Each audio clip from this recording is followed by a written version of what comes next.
Another good day, man. I tell you, Sunday, Tuesday, Wednesday, we've put together 3 very good days of practice.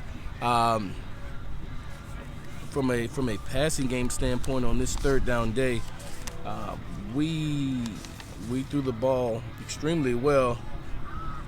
Had 5 drops on the day, 2 errant passes on the entire day, and that's probably 150 or plus balls thrown throughout the duration of the day. So I think we continue to play pitch and catch well, understanding down and distance and situations and when to get it out versus the various pressures we could see as we try to prepare ourselves for a very good defense in this FAU team. I thought defensively we moved around extremely well, guys recognizing what the things that they do in their quick passing game, in their intermediate game, and kind of what we've alluded to already, that we have to be able to make the tackle in front. They have some very talented guys that can get on the perimeter in the run and pass game, as well as in the quick game that splits the defenders and go the distance. And so a conscientious effort to make sure we're prepared to stop those things happened today, and we did a good job in doing so. Coach, FAU's offense, they're pretty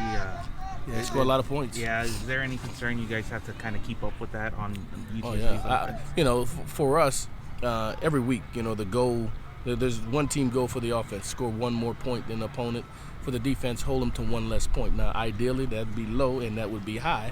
But in this game on Saturday, we anticipate if we could pitch a shutout, it would be great. But we'll see how that goes. Whatever it takes to win this game is what we're charged to do, and so we'll be prepared to answer if it's scoring high or low. You mentioned the passing game. Do you feel like Lowell has kind of seized this opportunity? He wasn't, really playing well in the beginning part of the season. Now he seems like he's in a zone. Do you feel like he's seized the opportunity here? Yeah, well, I think when someone is thrust in the middle of a game to go play a position, you have a game plan, and they practice it all, and he practiced it all. But it's the buffet line, and we need to trim it and get down to the entree and the things again that he does well. And I think the more we've been able to do that, the more he's shown what he's comfortable doing with his input as well, has allowed us to devise a game plan to the strength of he and those receivers. And so I think it's allowing those guys to play better or with more chemistry from a passing game standpoint, receiver and quarterback alike.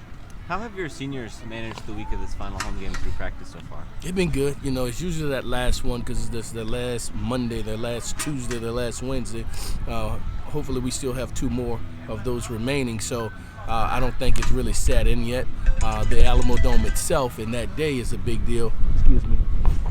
But as far as practice, they know they still have ideally a couple ahead of them. So it hasn't been as emotional. Last night it was a little bit at the radio show because they were able to speak on their experience here, and then whenever you dig into those feelings, it could get emotional.